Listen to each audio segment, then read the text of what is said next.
Please subscribe to my channel, hit the bell icon and never miss an update.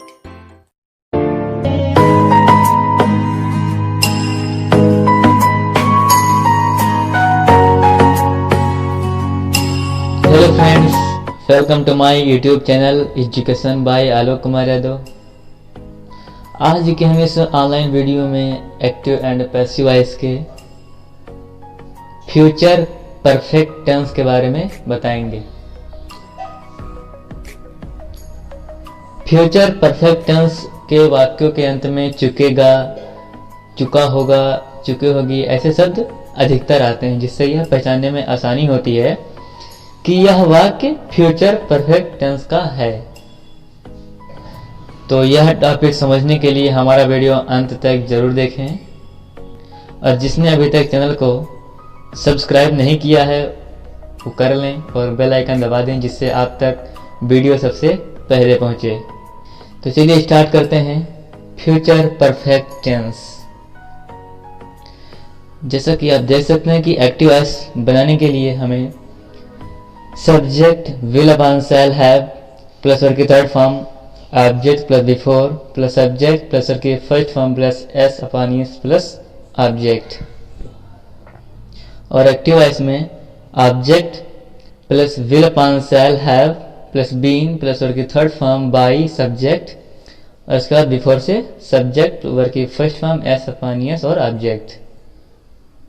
तो ये तो पहले या पूर्व की रूलिंग है। यदि हम बाद या पश्चात की अगर रूलिंग क्रिएट करें तो हमें सब्जेक्ट वर्ग की first form S upon S object को पहले कर देना है, और आफ्टर लगा के ये रूल लिखना है, subject will upon shall have वर्ग की थर्ड फॉर्म और ऑब्जेक्ट बाद या पश्चात के लिए। तो यहाँ पे हम पहले या पूर्व के लिए करते हैं। जैसे एग्जाम्पल, मैं अपना कार्य पूरा कर चुकूंगा। ये तो सिंपल सेंटेंस है, तो हम subject will upon shall have वर्ग की थर्ड फॉर्म ऑब्जेक्ट तक प्रयोग करेंगे। सब्जेक्ट पे मैं, आई, इसके बाद विल या शैल, तो आई के साथ शैल लगता है, बाकी सभी के साथ विल, आई और वी के साथ शैल। आई शैल हैव, इसके बाद वर्ब की थर्ड फॉर्म यहाँ पे पूरा करना है, कार्य पूरा करना, completed. First form complete and third form completed. इसके बाद ऑब्जेक्ट, अपना कार्य, my work. I shall have completed my work. इसके बाद object, my work. Passive voice बनाने के लिए माई वर्क ऑब्जेक्ट को चूज करना पड़ेगा, माई वर्क, माई वर्क। इसके बाद देना will have been, my work will have been. इसके बाद वर्क की थर्ड फॉर्म कंप्लीटेड,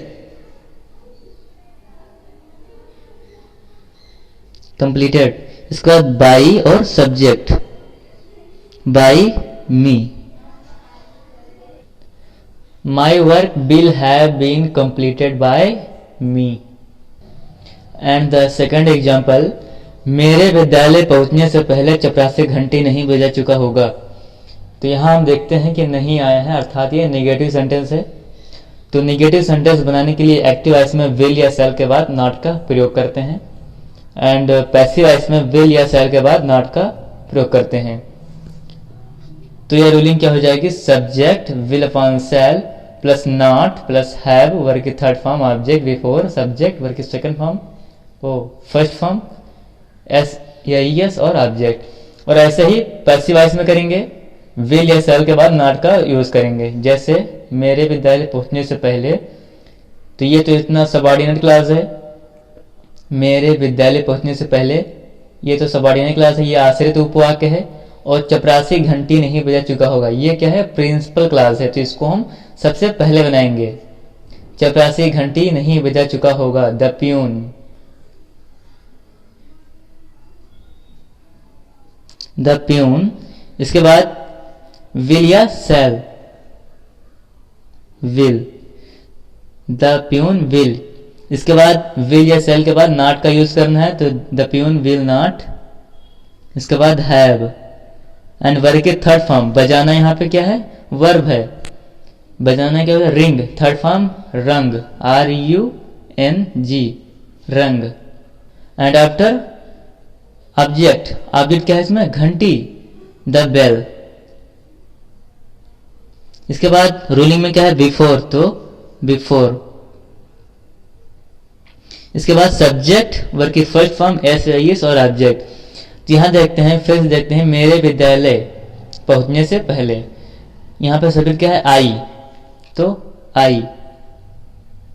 और इसके बाद देखेंगे वर्ब क्या है, वर्ब यहां पे पहुंचना है, रीच। इसके बाद देते हैं यस या ES। तो यहां पे देते हैं आई बहुवचन, इसलिए यस का प्रयोग नहीं करेंगे, आई रीच। इसके बाद ऑब्जेक्ट क्या है, विद्यालय, I reach to school.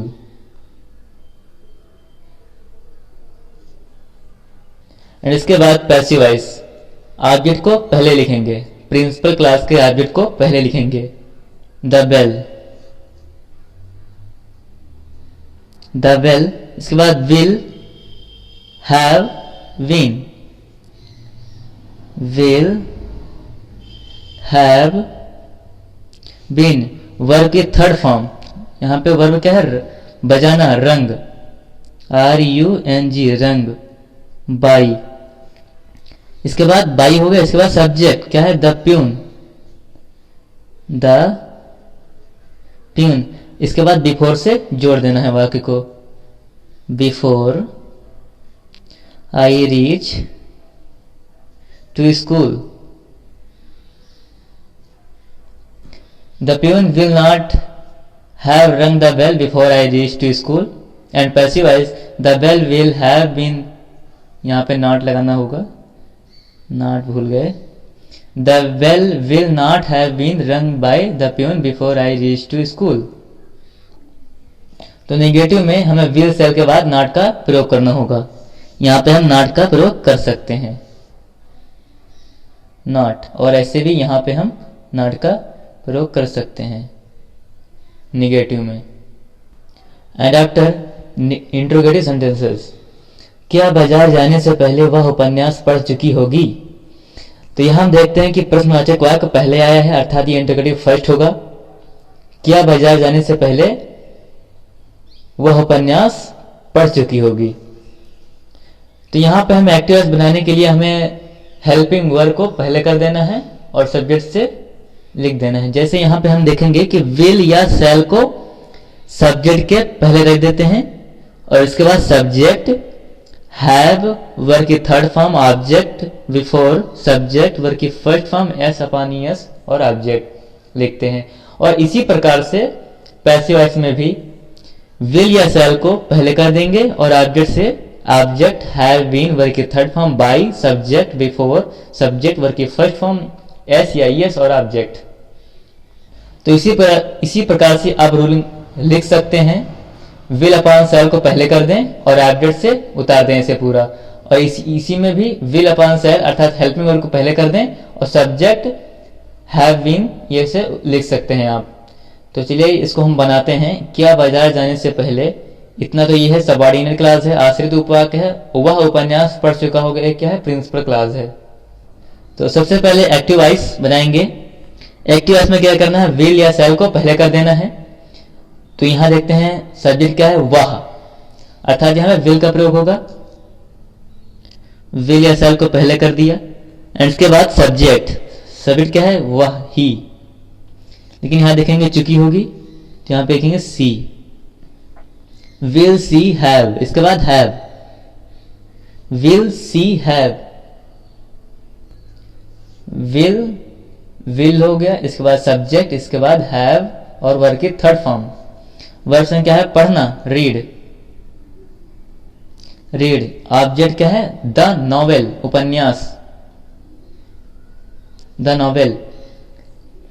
Object के बाद before, before. And subject, she goes to market. And इसके बाद पैसिव वॉइस, हेल्पिंग वर्ब को पहले विल या शैल अर्थात पहले, इसके बाद ऑब्जेक्ट, ऑब्जेक्ट क्या है, the novel, the novel, the novel, and इसके बाद will upon shall helping verb हो गया, इसके बाद ऑब्जेक्ट, इसके बाद हैव बीन, हैव बीन, इसके बाद वर्ब की थर्ड फॉर्म, वर्ब क्या है इसमें, रीड, पढ़ना, read, READ, read, read by her, इसके बाद बिफोर से जोड़ देना, before, before she goes to market,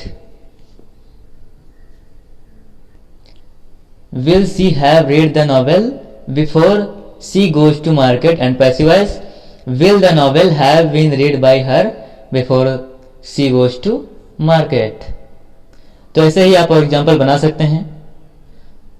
सो आशा करता हूं कि आपको वीडियो समझ आएगा। So thank you for watching this video.